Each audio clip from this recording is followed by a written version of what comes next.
N'attends pas lorsque c'est catastrophique. N'attends pas lorsqu'il n'y a plus de possibilités. Même là, si tu dis il n'y a plus de possibilités, c'est catastrophique. Sache que l'Éternel, à travers sa parole, nous dit que ce qui est impossible à l'homme est possible à Dieu. Et aujourd'hui, nous ne parlons pas d'un homme. Nous ne sommes pas dans une secte. On n'est pas là pour dire qu'un homme peut faire quoi que ce soit. Nous sommes là pour dire que le Seigneur, l'Éternel, peut faire plein de choses dans ta vie. Alors des religions, il y en a beaucoup dans le monde. Pasteur, quelle est la meilleure religion pour moi? Franchement, la religion ne peut rien pour toi. Mais l'Éternel peut quelque chose pour toi. Le Seigneur peut faire quelque chose. Dieu peut faire quelque chose pour toi. Lorsque la religion t'a déçu, lorsqu'un homme t'a déçu, sache que lui, l'Éternel, ne te décevra jamais. Tout au long de la vie de l'Éternel, les hommes et les femmes ont toujours accouru vers lui. Et si ce soir, tu es dans le besoin, la Bible dit que l'Éternel vient, le médecin vient pour ceux qui sont malades. Le docteur est là pour ceux qui sont malades. Et si nous sommes là, c'est la maison du Seigneur, l'église, c'est comme cet hôpital où nous pouvons venir. Chacun a des symptômes différents, peut-être c'est une main pour l'un, c'est un pied pour l'autre. C'est un mal de tête, c'est un symptôme, on ne sait même pas ce qui ne va pas avec nous.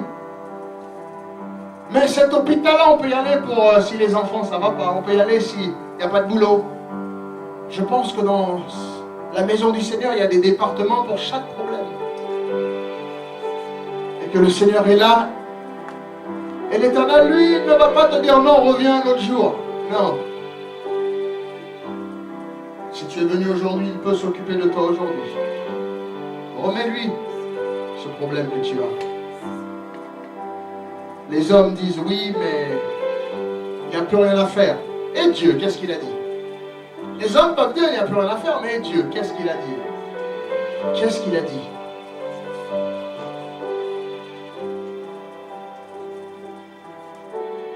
Un pasteur, j'ai essayé telle religion, non, essaye Dieu. Essaye Dieu. Alors pasteur, comment je peux faire pour essayer Dieu? La Bible dit ici, ce soir, tu es dans cette situation, ouvre-lui ton cœur. Une fois que tu l'ouvres ton cœur, là, ce soir, tu peux éventuellement te repentir de tes fautes et de tes erreurs. Ah, la repentance fait beaucoup, nous allons parler de la repentance ce soir. Et ensuite, lui dire, Seigneur, il n'y a que toi. Il n'y a que toi. Et lui permettre de s'occuper de ce dossier.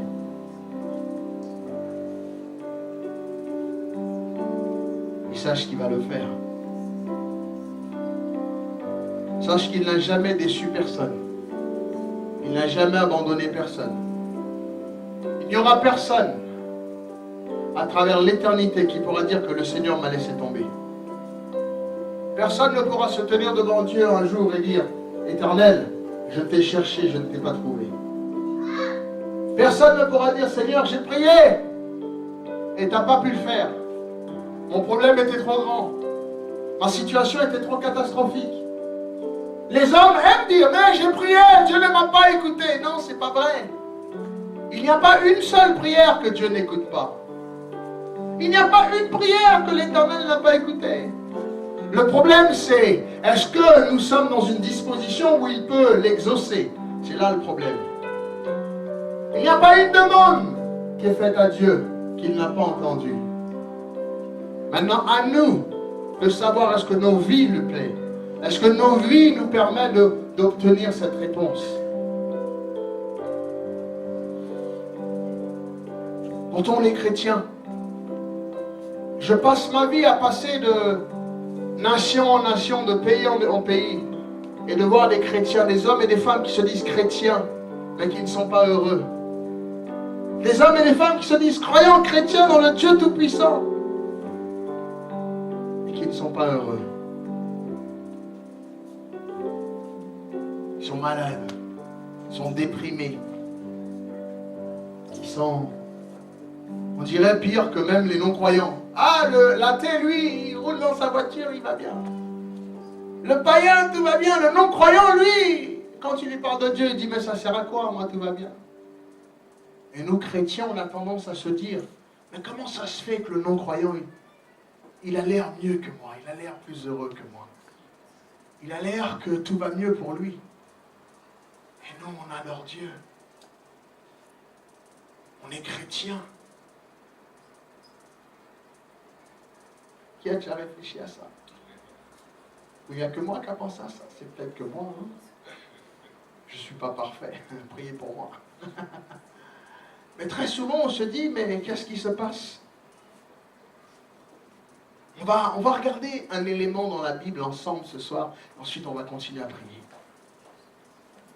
On va prendre un petit moment, on va rentrer dans la parole du Seigneur, dans Luc chapitre 15. Et nous allons voir une petite histoire qui est assez étonnante. Cette histoire est très importante, très intéressante. On la connaît tous, mais promis, ce soir, tu vas l'entendre d'une autre façon. Tu vas l'entendre d'une autre façon. Et tu vas observer quelque chose. Ce soir, il faut prendre des notes. C'est enregistré, ça va être disponible. Il faut absolument que tu puisses analyser cette histoire. Vous savez, beaucoup de gens disent ma vie. La grande question, c'est notre vie. Est-ce que notre vie plaît à Dieu? La grande question, c'est est-ce que notre vie nous permet d'être bénis de l'Éternel? Est-ce que notre vie nous permet d'être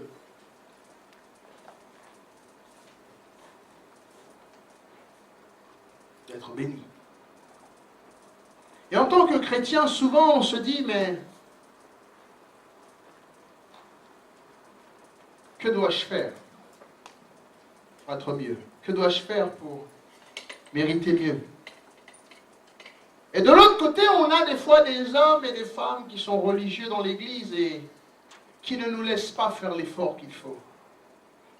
Les yeux sont toujours rivés sur nous, les regards sont toujours un regard de juge, un regard qui nous... un regard qui comprend, le regard qui nous fait ressembler comme si on n'y arrivera jamais. Le regard, un petit peu le regard pharisien, le regard un petit peu de scribe, le regard un petit peu qui nous juge. Et très souvent, nous n'arrivons pas à comprendre que l'Éternel, lui, il a un autre regard envers nous. Et ce soir, je suis là pour te dire que l'Éternel te pardonne. Le message ce soir, c'est l'Éternel te pardonne. Je me suis dit, ce soir, pendant que je parlais, pendant que c'était pas prévu, je me suis dit, bon, on va prier, et soudainement, à travers une conversation cet après-midi, et vraiment à travers des gribouillis comme ça, j'ai regardé une histoire dans la Bible d'un autre point de vue. En ce moment, depuis un moment, je regarde les histoires d'un autre point de vue, de toute façon. Et là, je suis en train de regarder l'histoire, et pour moi, il y a une histoire qui n'avait pas de fin. L'histoire n'avait pas la fin n'était pas écrite dans l'histoire.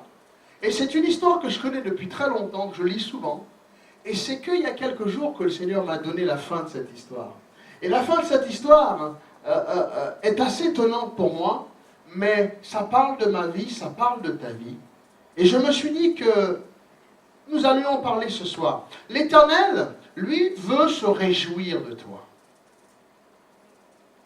Je tiens à te dire une chose, j'aimerais que quand tu parles d'ici ce soir, que tu puisses être convaincu d'une chose. Trop souvent, l'ennemi vient et nous ment, nous trompe et nous dit oui, Dieu ne nous aime pas. Qui a déjà entendu ça? Que frère un tel ne nous aime pas, qu'on n'est pas assez bon pour aller à l'église. On n'y arrivera jamais.